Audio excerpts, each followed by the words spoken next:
He's Africa, walking. how does somebody walk? Can you imagine? He's already done it. He's done 8 countries so far, and On yeah, foot. he's doing more. Yeah, on foot, traversing So that means the land. when he reaches a place like where there's an ocean, what happens? He finds his way past it. You know, even Like, if it means him canoeing He goes his way. amphibious. Oh, Underwater. okay. Yeah. Welcome back to Good Morning Kenya. My name is Vivian Degwa. Now, at the very beginning of the show, I asked the question, just how adventurous are you? Well, if you ask me, not that much. The most I've done is cycle at Karura and maybe jet skiing in Diani, but that's just about that. Now, I am joined today by a crazy explorer. I'll do the crazy in quotes because whatever he's doing is a lot. He has taken it upon himself to traverse Africa, and not by, you know, a cars or a plane. He is doing it on foot. Pablo Nemo, the explorer, is on the program with us today. Pablo, welcome to the show. Good morning. Thank you very much for inviting me. Pleasure to be here. Pleasure to have you on here as well. I just want to know, you know, my colleague asked just what exactly is the motive, and I want to get straight into it. Like, where did this come from? Take me back to when you first had that thought of, I want to walk through Africa. Well, this thought of a long journey come a long time ago. I always been very passionate about travels, you know, and doing it in a very pure way, in a raw way.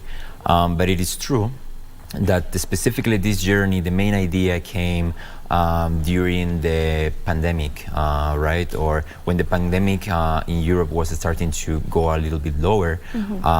When I go out on the street, I just felt very disconnected from the society that I was feeling. I feel like I don't belong to the Western society anymore, which is a very strong thought. But just that's what was on my mind. So I really don't have a specific answer, if I'm honest with you. It just came like something inside of me, like a call, like, Pablo, you need to go, you know, to find yourself, to connect with the planet, right? There's so much out there to see, to experience, to explore. So yeah, I just decided, I prepared myself, and then I started to think, like, in all the ways possible to traverse a continent or to do a long journey. How is it, you know, like people is being doing by bicycle, motorbike, hitchhiking, and then just came this random thought on my mind, like, what about if I walk? Would that be possible? How would that be? And then I started to prepare myself to see how many people accomplished it in history. So far, I found 6 people that walked the length of Africa, and I saw how many interesting stories they had in their lives and how crazy our experience it was, right? I was like, wow. So then, yeah, on November 2021, I left my home in Madrid, Spain. I flew to Cape Town, South Africa, and then I started to walk from South Africa all the way until here in Nairobi, Kenya. That's where the journey began, in South Africa. And I would just want to know, like, what were you doing before you started this adventure? Well, before, I've been a professional dancer for 14 years of my life. My career started way earlier, when I was 15, 16, 14, you know, when I was in my teenager era. And then I just started my career in London, in the UK. Then I moved to United States. I was in Los Angeles training with some of the best people in the industry. That's where I really got into my career 100% until nowadays, which obviously I'm not dancing professionally right now, but I'm dancing along the way, of course, with all communities and people, because Africa is dance. So, yeah. Yeah. The name Nemo, I'm sure many people know that name from the animation film Finding Nemo. Is that where it came from? Because Nemo is kind of like an explorer as well. Kind of like, I'm straight up from the movie, straight up. So, yeah, I mean, it's a simple nickname that people gave me when I was in my early ages of dancing as a teenager. It came just like a funny nickname, and then I just stay with it until nowadays. So yeah, that's how I use it now, Pablo Nemo. Yeah. So what's the aim? What's your end goal? You know, it's all about the beauty of the planet, to be honest. I could give you like 100 reasons why and this and that, but it's all about the planet. When you're out there on the road, and if people that has go long distances or long journeys nowadays is listening to me, they would understand that the way you connect with the planet is something absolutely amazing. You feel overwhelmed. Every day is a new day. You just feel connected with all the surrounding environment that is around you. You know, it's really something very amazing. So my main aim is to show the beauty of the planet. I want to inspire the humanity to live connected with the planet and to go for their dreams. That's my main aim, my main goal. One must be very brave to take on such a challenge. Don't you agree? Like, it takes courage to be on such a journey. It is, but it also is all about vision and alignment with the voice of your soul. Right? Like, I believe a lot of humans nowadays in this planet, we've been silent to the voice that we have in our soul to follow our dreams because of different reasons. We got to the point of belief, oh, my work is more important than what I feel in my soul, you know, or this problem is more important. No, this person is not giving me a like on Instagram. How come? That is really important right now in my life. Wow. It is not. Important is, what do you come here for? What is your soul standing for? Right? So I just answered that to myself. I was like, what I'm here for. I love dancing, it's my passion, but the planet is there for to be explored, is my home, you know. I want to see what we have right now and also what the next generations to come will see. So yeah, it's all about commitment, vision, and listen to your inner voice that we all have in us. Yeah. How was the preparation process like for you? I'd love to get into that. Like, before you took that flight to go to South Africa, how well did you prepare yourself? Like, did you have a map planned out? Just take me through that process. It was not very, very, very crazy, you know, as people may think. I absolutely trained myself on the gym, on even on the mountains surrounding Madrid, you know, to trek, to get a bit of like the vibe of the journey with my backpack, with a 10, 12 kilo backpack, to understand how it feels. Of course, when you're on the route in South Africa, it's a total different story, but just to get a little bit. And preparation process was more in terms of mentally, like, okay, I'm going to do this. I know it's going to be a long time. I need to be committed to it, right? And then maybe on the other side of preparation is more to tell your people, your surroundings, like, hey, I'm going to do this, you know? And just listen to them. And some people will be like, no, you're not going to do it. That is impossible. That is crazy. Or some people will be like, okay, take your chances. This is your dream. Go for it, you know? So in the whole preparation, I would say is more of like a physical, half mental. But if I have to give like a more preparation thing, it would be more mentally, you know?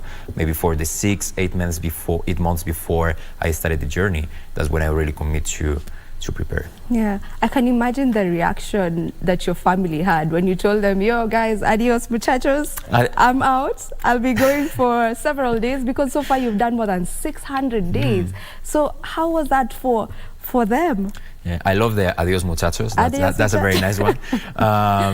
They were silent, most of the people. Like how do you tell them, like, I'm gonna walk the entire length of Africa? People will be silent. They will be like, okay, you know, but then they understood it's something deeper there, right? So yeah, I mean, I don't take much in consideration like external influences. I was just like, this is for myself. I will do it for myself. Whoever that believes in me is welcome. If they don't, the only person that needs approval for what I'm gonna do, it's me, it's myself. So when you're very committed to that, the rest really doesn't matter. You just go for it, you know? Yeah. So you're alone on this journey. You're alone. Completely alone. Does it not get lonely? It does. It does. But it's also one of the learnings of this journey, you know?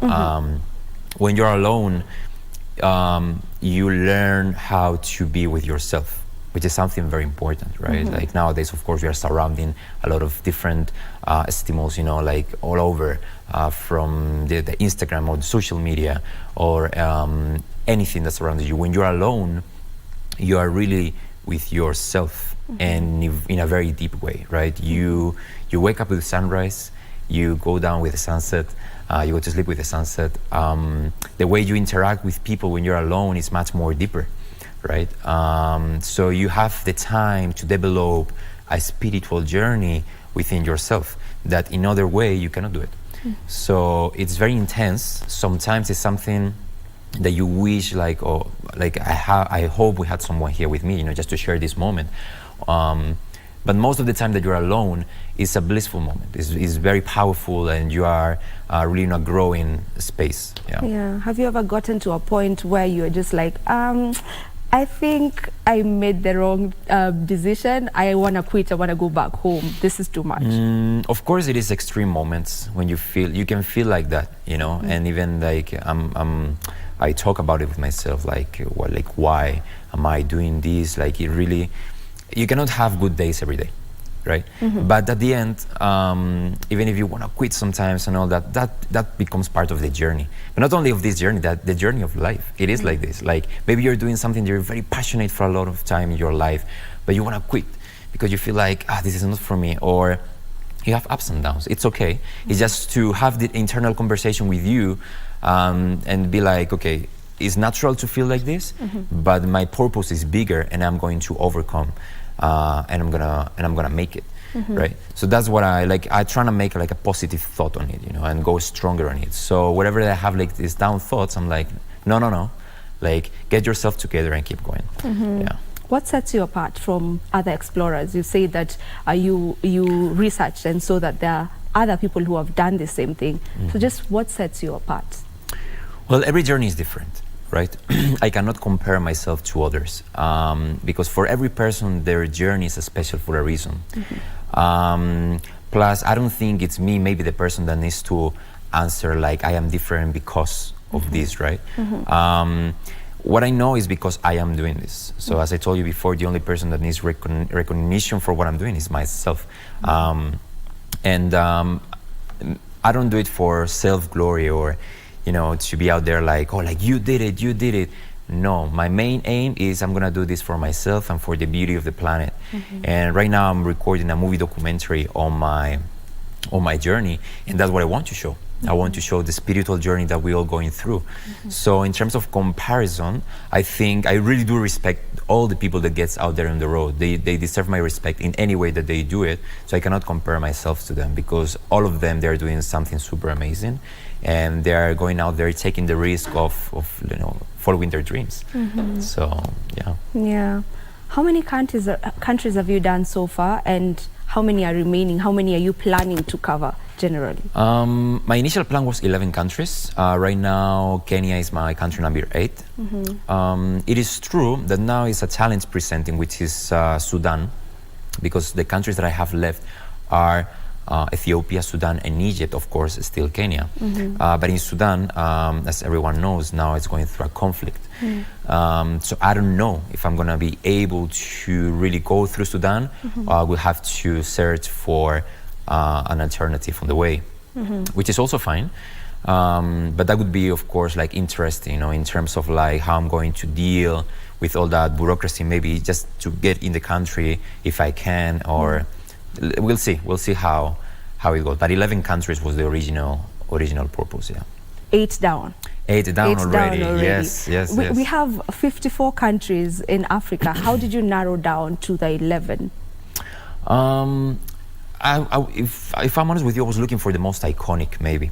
It was my first time exploring this Africa in this way, so I really dream about the Victoria Falls, Zambezi River, Kilimanjaro, Serengeti, Masai Mara, reach the pyramids of Egypt. I wanted to do something like that felt iconic in a way, or for how I felt iconic. I'm not saying that the other countries of Africa are not iconic. I'm not saying that at all. But for the way I envision it, I was like, East Africa, I don't know, I just connected with the Kalahari. There was a lot of stimulus for my personal purposes that I felt interested. So that's why, okay, let me go East rather than Western. Okay, you just mentioned the Kalahari Desert, and you've gone through the Kalahari, actually the driest point of the Kalahari Desert. And my question is, did you have enough supplies, or how do you go about it? Like, do you cook along the way? You know, do you have enough water? What if you're in a place where there are no shops? For example, at the Kalahari, how do you go about that? Well, the Kalahari Desert crossing, I did not cross the entire desert because the desert is not only in a country. I was crossing through Botswana, but the desert is in South Africa and also a part of Namibia, right? So basically, in terms of food and water, it was a big challenge. It was a big challenge. Water, I took it from the rain sometimes because I was doing it in the rain season, so it gave me a window of collect water from the rain. But also on the small villages that I was finding on the way, you got the locals collecting water in buckets, big buckets from the rain. So that allowed me also to interact with them and collect water. But water was a real challenge because I was maybe having access to a liter or less than a liter per day. So that means that while you're walking, you're sweating, you're losing a lot of water, you need to restore it. So that was a big challenge. I was like 20 days in the Kalahari, kind of like in and out, trying to figure out my way through. And then in terms of food, very basic peanut butter, oats. And then the locals just discovered me a fruit on the desert called mosumo, which is like a green tomato inside that you can chew it. And that also keeps you like a little bit going, but mostly about peanut butter and oats. That was my entire diet. You eat? I mean, is that good for your health? No, it's not actually. I think the Kalahari Desert, now when I look at the footage, I probably lost 5-6 kilos just on the Kalahari Desert. Plus, mentally, it was a big challenge, not talking much to people, being alone for so many days. Heat and then huge storms, and just like you have to overcome every single day a lot, and that was a big challenge. That was a big challenge. Okay, now Pablo, I know there are people who are watching from home and they're just like, is this guy being serious? So don't you take cars at all? Like, are you just on foot throughout? And when you come to cross say lakes, what happens? Just for the doubting Thomases who are just like, this guy is just kind of playing with us. Sure. I do have these questions a lot, and I'm always honest because it is what it is. I do walk, and then I do take cars when and only when. For example, I want to go to the coast. Okay, so let's say, for example, I walked, for example, from Namanga to Nairobi, which took me 8 days to accomplish. And then once I was in Nairobi, I wanted to go to the coast. Okay, so in terms of visa and all that, it would be so hard and crazy just to be like, okay, now I'm gonna walk to the coast, up and down, make it back. That is not possible. Or if it is possible, but it's not very comfortable to do it, especially for the body. So I just allow myself to, for example, take a train. I went all over the coast of Kenya, and I enjoy myself, and that gives me oxygen to my mind also. And then when I come back into Nairobi, then I walk back to Ethiopia, So for example, when it's a coastline, as in Tanzania and Kenya, I did that, Or for example, a very exceptional case, if I have something that I really want to see 70, 80, 90 kilometers out of my way, then I can hitchhike, go see it, and then come back. But mainly I'm walking in an uninterrupted way. That's why I've been more than 600 days already in Africa. Yeah. So the cars is a very exceptional way, Here in Kenya I've done it, and it's beautiful, but it's not the way I do it usually. Yeah. Okay, you're mainly on foot. It's just that when you need to take a car, that's when you take a car. Yes, but walking. This purpose is walking, and then that's how I do it. Yeah. I'm not like, oh, I'm tired, I'm gonna take a car. No. I can rest, and then tomorrow I carry on. But I'm not like feeling comfortable. Okay, let me take a car. Then no. What do you do in these countries? Say you've landed in Botswana. What are the activities that are taking place?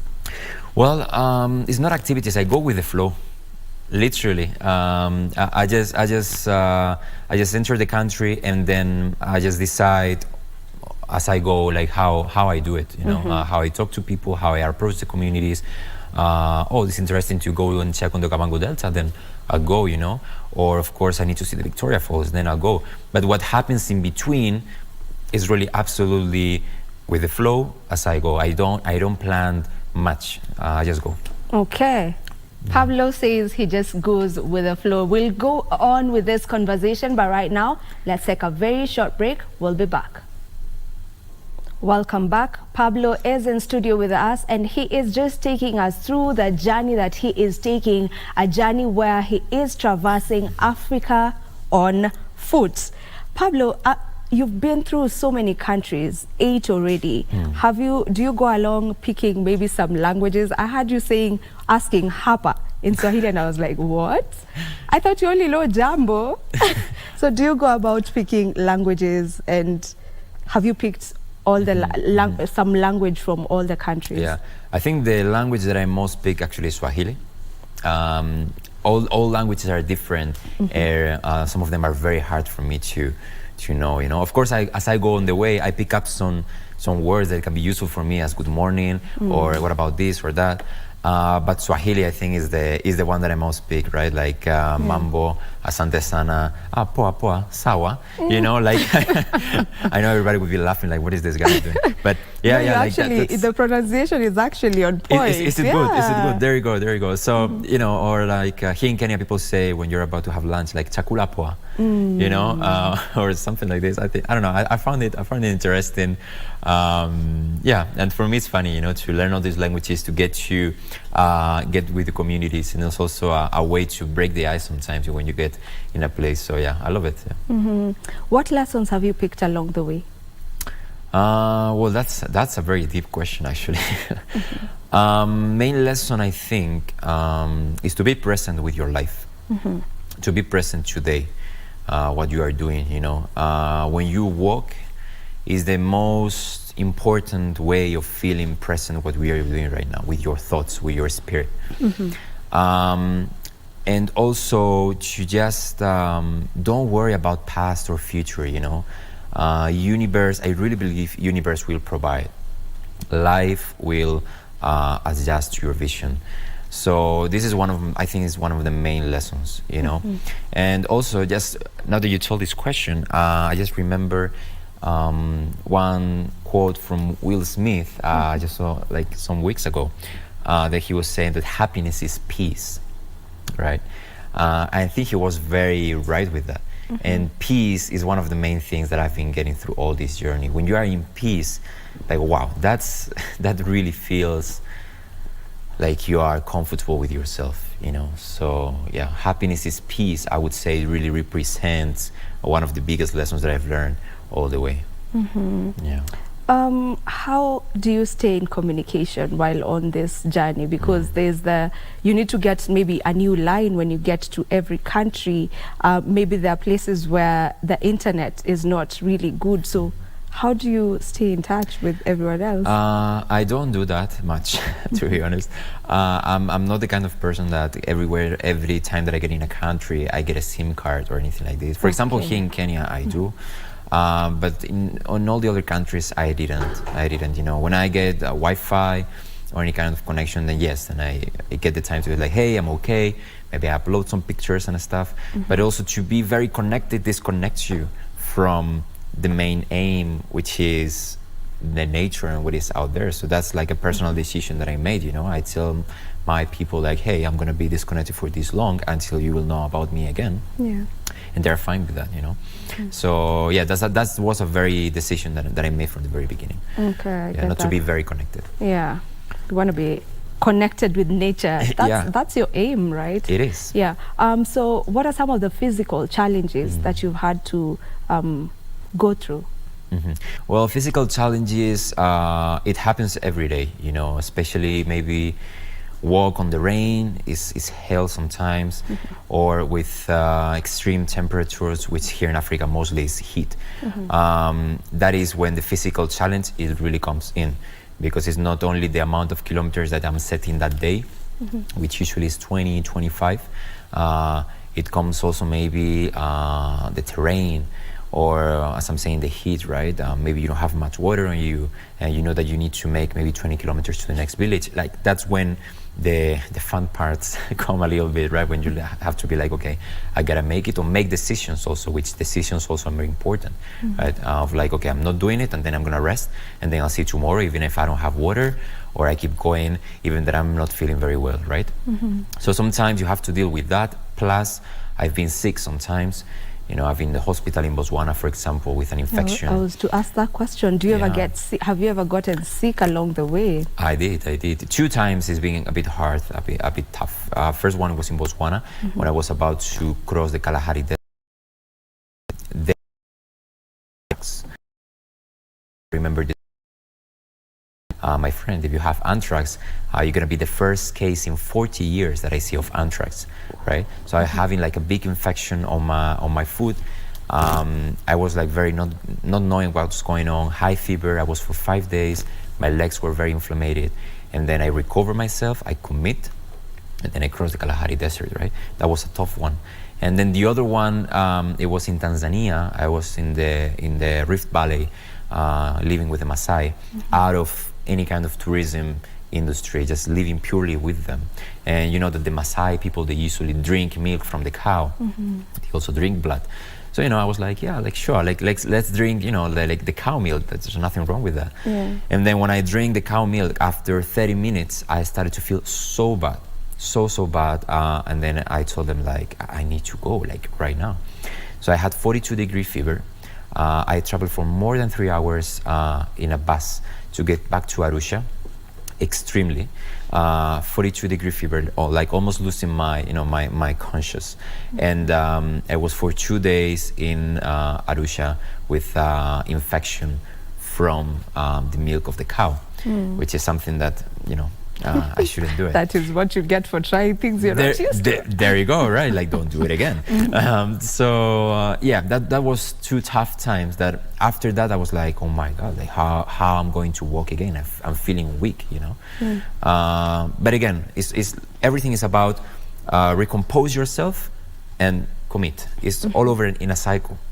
If you let your brain or your mind be like, I can't do it, then you're telling yourself you can do it, and you're gonna break for sure. But if you overcome and you're like, yes, just let me recover and I will make it, and then you go for it, you're fine. They say if you think you can, then you can. If you think you can't, then you can't. It's all up to you. Right. It's what you tell yourself. Yeah. It's what you tell yourself. That's a powerful tool for real. Is how you attract what you claim inside yourself. So yeah. All right, you mentioned something to do with the terrains, and I would just love to know what's the most difficult or challenging terrain that you've had to go through. I will have to go back to desert terrains, desertic terrains, savanna terrains, and mountains. For example, Malawi is a very it has a lot of mountains, right? It's a country with a lot of mountains, also besides the lake, which is beautiful. But that is a challenge because you cannot commit to do a lot of kilometers per day. You know, I kept it like 15, 12, because I have my backpack. Sometimes the terrain is like, you know, the levels of the terrain are quite high, quite low. You go up and down.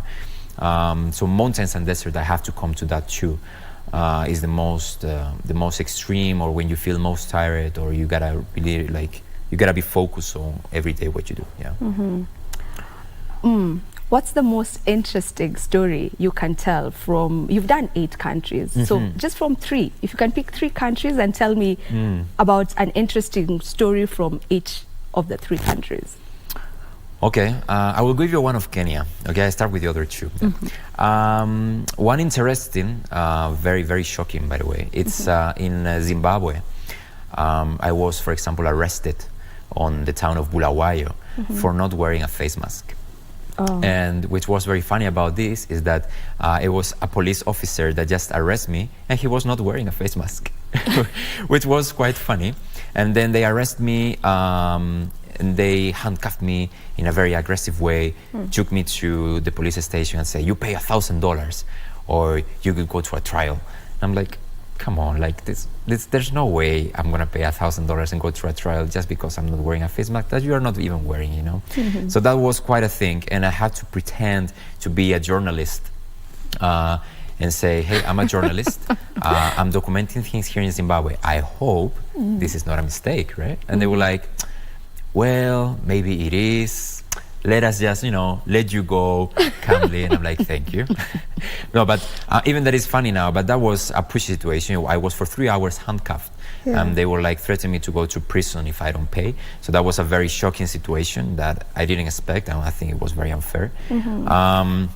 And then in Botswana, I was attacked by an hippo. I was charged by an hippo on the Okavango Delta on a sunrise morning, beautiful sunrise morning on the Okavango Delta. And then this hippo that was marking the territory the whole night on the lagoon, I was with a local paddling through the canoe, and then this hippo just came out of the water looking at us. And then my colleague, he was like a little worried. He was like, I think this is not safe. He's looking at us, and then the hippo just came underwater, and boom, he showed up in front of us, like running toward us, mouth open. And then we managed to put the mokoro, the traditional canoe, on the side on the shore, and then we had to like get out of the mokoro very quick, and then the hippo stopped, and he came back into the lagoon. So that was a very... I mean, I'm already getting the adrenaline as you tell that story. I can imagine, being in that moment. It was very, very insane, actually. Oof. And it was one of these moments that you don't think, you just like go because you're like, oh my God, like what can I do, So that was very interesting. And then a third story about Kenya, I'll give you one. In the Lamu Island, in Lamu, it's a lot of donkeys, right? The locals use the donkeys a lot to go back and forth inside the island. So I was like, this is interesting. Then I spoke with one of the locals and I said, sorry, can I have your donkey? I would like to walk with the donkey all around Lamu Island. And he was like, yeah, sure. So he gave me this beautiful donkey, which her name was Lucy. And then I walked with Lucy for some days around Lamu Island, which she became my friend. That was very cool. In the beginning, she didn't trust me. She was like, who are you? Why are you taking me here? And I was not on her. I was walking with her. And then all the locals were like, my friend, come on, walk with her. Like, go on her. Like, no. I'm walking with Lucy. I'm not walking on Lucy. Yeah. And then it was nice. We were camping together, and it was a fun time to walk with a donkey. It was beautiful. Yeah. Can you imagine? Those are three. Yeah, Do you want to add one more? One more, okay. Yeah. Then I gotta come back maybe to the Kalahari. It was one night before I encountered the Bushmen in the middle of the Kalahari Desert that I slept surrounded by lions. They were roaring, when they vocalized, they did the vocals. They were doing that around my tent for the whole night. And that was a very stressful moment. And I think that was the moment that I really stressed much myself in the whole journey. Because you are in the absolute dark, you're listening to them, they're around you, you don't know where they are. And that gets you a little bit of the adrenaline of, I don't know really what to do. So I was patiently waiting in my tent, holding the knife. That's what I could do. And until 6 a.m., the whole night, they were roaring next to the tent. So then at 6 a.m., they were gone, 6:30, and then I could continue my journey. So that was also a very, very risky one. So how long do you take in a specific country? Is it the same for every country, or it depends? As much as the visa allows me, first. And then if I think or feel that I may need more days, then I just extend my visa, which in most of the countries is very easy. So yeah, and in terms of time, that is not a problem. Usually you can extend easily. So yeah, I would say maybe they usually give you 90 days per country. So 90 days, usually it is enough to cover some countries. It's not the case of Tanzania. Of course, I extended. So yeah, it depends. Yeah. What's your experience this far, from having experiencing all this on human impact on nature or on the planet generally? Well, it is a huge impact of human activities on the planet. But talking specifically about Africa, I could see, especially when you speak with the elders, the elder people that they've seen a lot, they are the ones that they can wisely tell you how it was and how it is now. And sometimes they tell you simple things as before here it was a lake, You know, when it rained, it was a lake here. I remember this was in Zambia. But now for 15, 20 years, we don't see it anymore. And all the fish is gone. So we have to move ourselves, go to different places to fish. Why? They don't know why. But of course, it's because, you know, they're having more extreme droughts, extreme dry weather, in this case in Africa. So the climate change is there, you know. And it's also true that sometimes people think climate change is only about warm. Like, oh, it's getting warm, it's getting hot, this is the climate change. Well, it's not only that, it's also like it's more floods. The animals have to move themselves from the ecosystems that they were because maybe they don't find food, they don't find food there anymore and they have to move away. It's many things compiling when we talk about human activities on impact on nature, right? And it is there.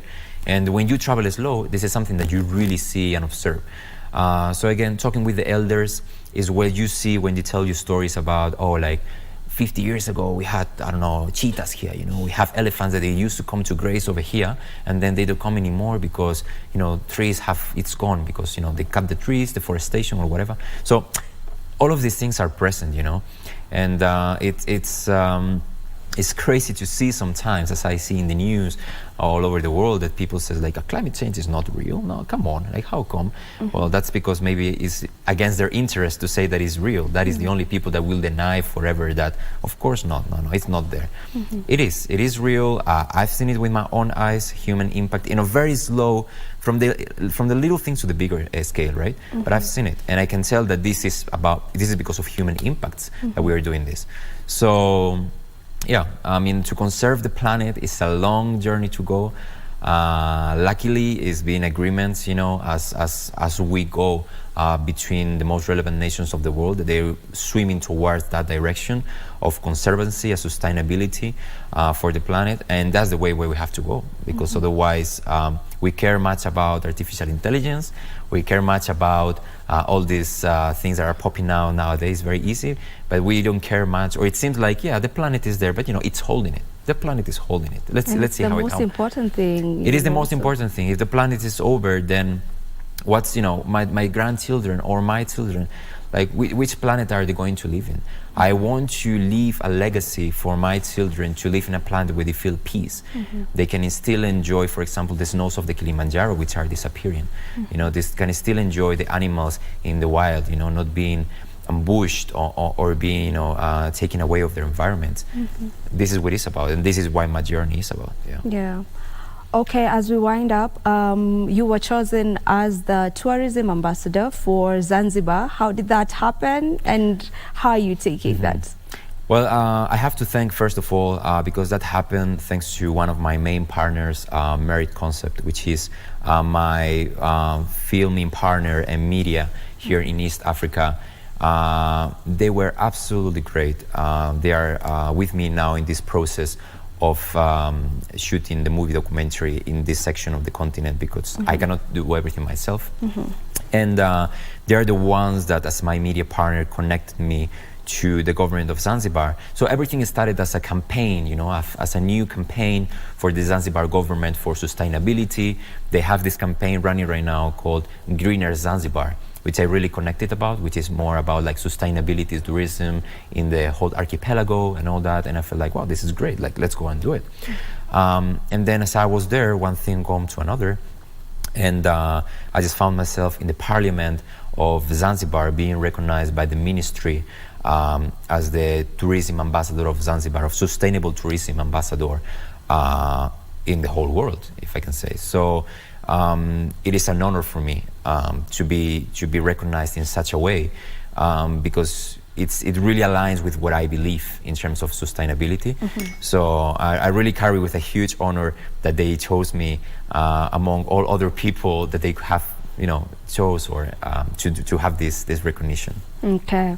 If you may just give people your social media handles so that they may keep up with the journey as we say goodbye. Sure. My social media handle is Pablo Nemo on Instagram.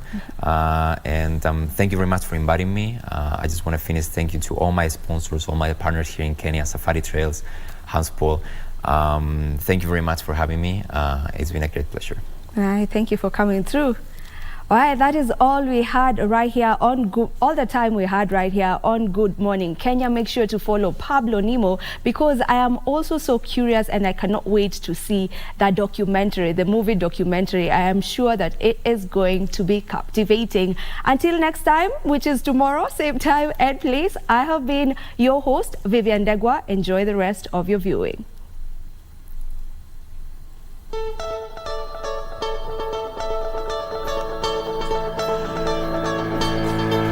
Good, right?